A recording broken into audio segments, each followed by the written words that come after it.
celebrate Wayne. And, you know, he was, boy, 1931, born, and would have had his birthday a couple days ago. January 31st, would have been 88 years old. So, to start us off, Jackie, can you come up and say a little prayer for everybody? Here, come on. We'll say a prayer.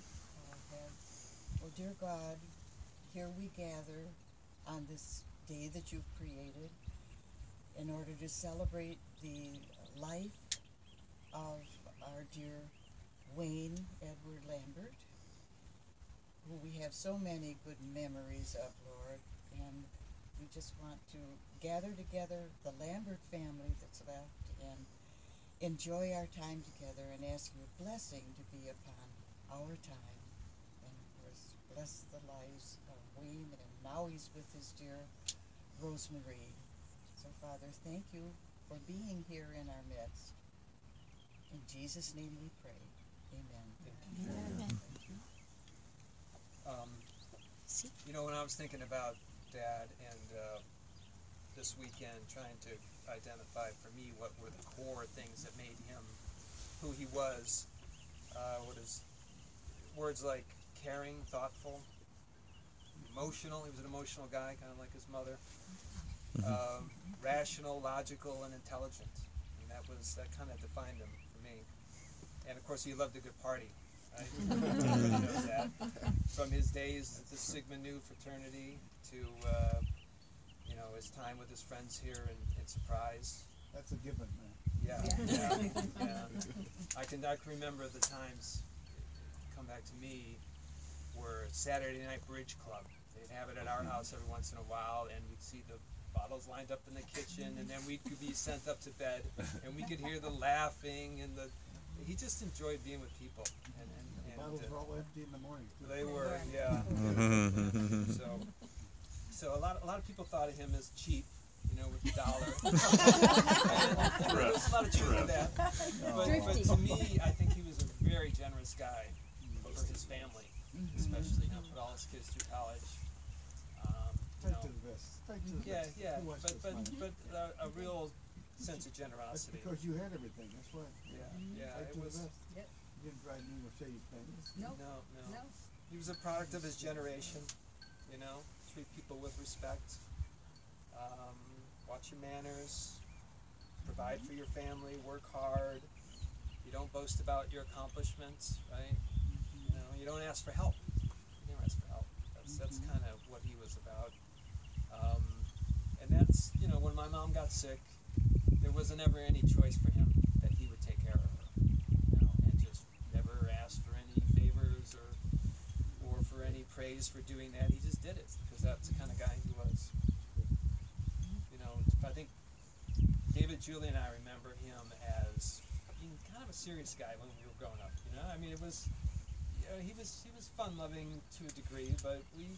You know, if David and I were upstairs wrestling a little bit too loudly and we heard somebody come bounding up the stairs, we knew it wasn't because he wanted to have some fun with us. He would give a spanking or, you know. So there was definitely that side of him. Or in the station wagon, when we'd be going up to the cottage and we all three be messing around in the back, you know, and we'd put the seat down and all he had to do, Mother would turn around and, you know, yell, and Dad would just stop the car, turn around, and immediately stop. Yeah. Oh yeah. I know. We knew. You don't mess with that. No. You don't poke the bear, man. No. But in his later years, he really kind of changed his personality a little bit. Became more kind of lighthearted and more fun-loving and more outgoing. And so there was definitely that aspect of it. I think, you know, Ralph and his friends here kind of remember him probably like that sort of life of the party kind of guy. And I know when my mom was in her last few days of, you know, she was coming to the end, I asked her, Mom, are you afraid of dying? And she said no. She was just afraid of being without Dad. So now they can pick it up forever. So. Yes, they had a good life together. They did. They did. No regrets on that. So they met, I don't know if everybody knows, they, well, met in November and they married in February. Right. So Good time. Yeah, he didn't waste any time after. he found a good Found one. a good one. Found a good one and he nabbed it. Yeah. Well, he was impatient because the reason why the quick wedding was, in the olden days, my mother's Catholic, okay, raised Catholic, they said you couldn't get married during Lent. So she had to actually get that's married right. quickly, because she didn't want to wait 40 more days. They wanted to go do it. That was actually the reason why they married so quickly without waiting a few more months, you know. Yeah, he was very, I mean, I think like, I couldn't think of a theme, but just a bunch of different things. I mean, he was very good to us as a family. I mean, Of course, most people. He was most always men very come- caring. very Yeah, caring. exactly. Most men come home every night and, you know, have dinner with the family usually, but, you know, he did that every night. That was just religiously what we did, and it really, all three of us, almost to a fault, are very routine. Yeah, he taught us that. As all of you, I discipline, think you know that, and, you know, we just kinda do that, and he always helped Mother, you know. Yeah. I mean, he wasn't afraid to dust, or to vacuum, or to do the dishes. I mean, Right, he all the just guys stepped in right the, in. yeah, in the neighborhood where we grew up in Dearborn, the guys in the neighborhood were all mad at him because he would help with the vacuuming and stuff. He said, "You're making us look bad, Wayne." So he was never afraid to do that. We were brought up right. Yeah. Yeah, exactly. Right. That's where it all comes from. And he Right. loved to Same way. sing. All when we go up north in the summer and spend our nights at the cottage, and we'd have a little sing I know all about the cat. Yes. I know all about the cat. and the mouse song. Yeah. Yes, the mouse And then, of song. course, in the car on the way up, we would sing too. Yeah. And I'm sure we sounded just terrible. Yeah. It was fun. It was Yeah. a lot It of was fun. really fun.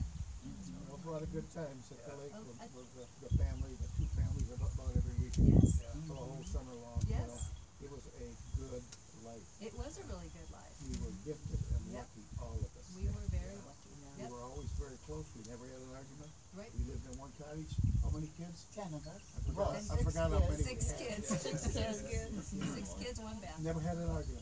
Never. I don't remember one argument, No. period. Nope. Nor with the children. Oh, anybody could No. go out and get off.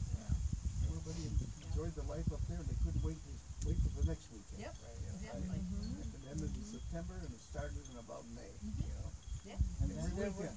there were times then, For us, Rosemary and I had talked, and it was okay with the fellas. Well, we stayed up with the children for a couple of weeks Right, that's every right. time. And Great that was memories. always fun. Yeah. Remember going to the dump? Yes. We'd go in and sing 70s. Yes. A lot of this we were gonna share later. Yeah. No. Well, let's get it over with now or they're safe. Anybody else have a story about Wayne they want to share now? Don't have to. We're gonna need later. Go Say ahead. Bob. Yeah. Well, I knew Wayne and Dolly right after we moved here almost 20 years ago. They were one of our first friends. They were bridge players, and we met them at the bridge table. And we played a lot of bridge together. And then later, Wayne and I discovered skiing, and Ralph was a skier. And Jerry, you weren't, but we joined the ski club. And there were 2 or 3 other guys from Grand, and we were known as the boys from Grand. The boy, well, I gotta tell you a funny story. Your dad liked to have poker games. After Dolly passed, he would have poker games at his house. And one time he invited us all over after bridge to play poker. I didn't play much poker, but I came. And he had put a roast in the oven. And put the, Oh, yeah. Remember the story? No, but Oh, keep okay. going. Yes. I like this. All of Put a roast in the oven, he set the timer, and we sat down and started playing bridge. And after a while, the timer went off and it was time to eat. Except the roast wasn't in the oven. The roast was in the refrigerator. Do you remember that, Ralph? You might remember that, Yeah, that's a very good. That's a good dance story. That's a really good. Well, Ralph, we still make your chili. Ralph's chili. Yeah. We all have Ralph's chili recipe. The chocolate cake we used to make, yeah. We made the chili, then, We had some good times on ski trips, I'll tell you. yeah, we did. We had great times together. That's great. That's great. Nice nice to have So many those great memories. times. It is. So I'm Grandpa's oldest grandson, and for me it was pretty clear that he was ready to be a grandpa because he taught me kind of the three most important things in my life: golf, drinking, and stories about women. So As true. probably everybody knows here, his stories often got repetitive and maybe a little bit annoying to some people. But really what I saw what really shined through was how caring and passionate and loyal he was to his family and his friends, and most importantly, loving. And I remember at Nana's funeral, I've never seen somebody cry that hard, and all I could think was, I want to love as hard as that guy did us one day.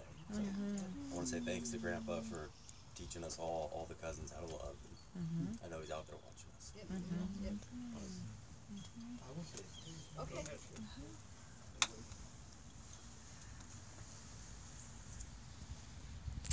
My brother was the nicest man.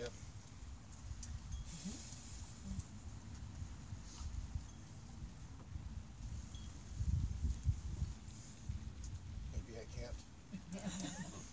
Think about it. You Good can to think you. about it. Good to you as when you were young, right? He was so good Watched to me. out after you. I wasn't the sharpest tack in the box, Yeah. and he was like a knife. Smart. Yeah. Yep. He would school me. Yeah. A math class that I just flunked in basic math, and he had the patience of Job. You did. Yes. My mother would take one shift of me, say, "How many apples do we have? We subtract so many." Three problems worth your straight. Would take over. And he would work on me. And it didn't do much good, but You tried. I made it through. And Yes, you did. thank God I could run fast. Thanks to him. Had some athletic abilities. Other than that, it was, you know, He did a good job. he did a very good job. He was so good for me and good to me. We got along so great. We never had an argument, ever. He's 4 years older than I am. So we just had a great life together. A great mother and a dad. We were very fortunate to be raised at the time and to have him be with us all this time. And we had a great life together. We have a cottage up north in Michigan, and my brother would come up on the weekends with his kids. Yep. I got 3 children. He's got 3. We all live in the same log cabin up there on the lake, and there was never an argument ever. Just a great life. I wouldn't want to wish that life on anybody. To be this lucky as we were, all of us. Even the holidays, remember, we would all be together. Get together on Christmas. Didn't he go on the back of the Volkswagen at one point to like guide it through the snow? What was that? I remember that. Leaving Nana's. Yeah, oh yeah, Yes. oh yeah. Mhm. It's the old times. Yep. Yes, good time. Yep. A lot of good memories. A lot of laughter, Yep. and he was pretty loud at times. Singing his songs. He might have had a nip or 2, you know. Which was all right. Yep. Yep. Yeah, I get nothing but good memories of my brother, really. He was very loyal to me. You know, he was 4 years older than I am, and he was at University of Michigan, and I was still in high school, you know. And I played football, you know, the big state in our area, you know. And he was so proud of me doing what I did, you know. He'd come down to the football field before the game, a game to start out with the season, you know, and he'd take pictures of all my players and my friends, you know. And he was just very supportive of me, you know, and I really appreciate his value. Yep. You know. We were always close. Yeah. Yeah. Our families were always close. Right. Definitely. It was a good ride, Yep. Sure was. and maybe I got another year or 2 left in me, you know. I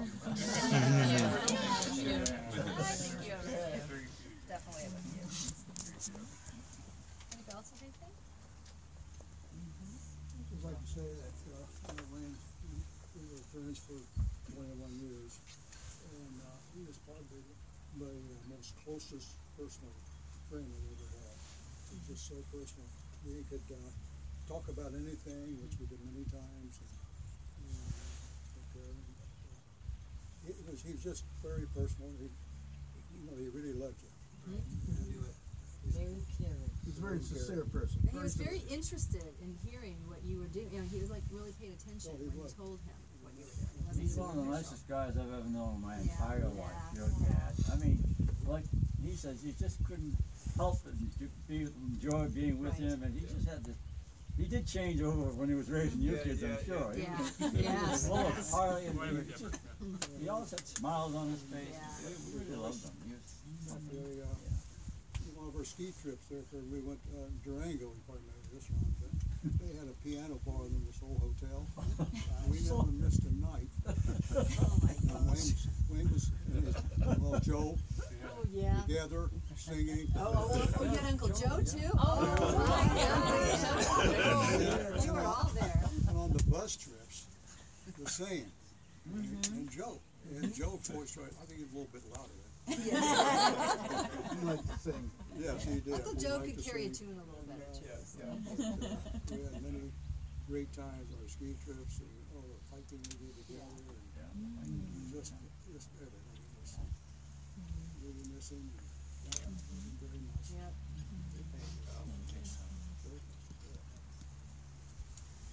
Okay, Else? anybody Anything? else? Okay, I just want to end it with this little poem. "'Tis a fearful thing to love what death can touch, a fearful thing to love, to hope, to dream, to be and oh, to lose. A thing for fools, this, and a holy thing. A holy thing to love, for your life has lived in me. Your laugh once lifted me. Your word was a gift to me. To remember this brings painful joy. 'Tis a human thing, love, a holy thing to love what death has touched." Thanks everybody for coming. That's right. Can we toast Wayne? Oh, that's right. We have to We got one toast. final thing to do. Oh here, yes, yeah. bring her up. It wouldn't be a Wayne celebration without a can of Budweiser. So we have a 12-pack. That's round. We have to share. We have And whoever wants to have a little sip. Can't forget that. Oh yes. Oh yes. Do you guys not partake? Yeah, let's make sure everyone else has one. Great. You want me to take a sip of that first? And then Here, individuals? I don't think they were shaking, but be very careful when you open it. Yeah. Be very I'll do it. It's a sacrifice. We'll just share. We'll share. Brent, do you want this? Yeah. Okay, this is for Brent. I don't like. Sorry. You gotta have a sip. That's fine. You have. I should, yeah. I'll share with you. I'll sit next to it. Okay. Okay. All right, here's Wayne. We got one more. One way.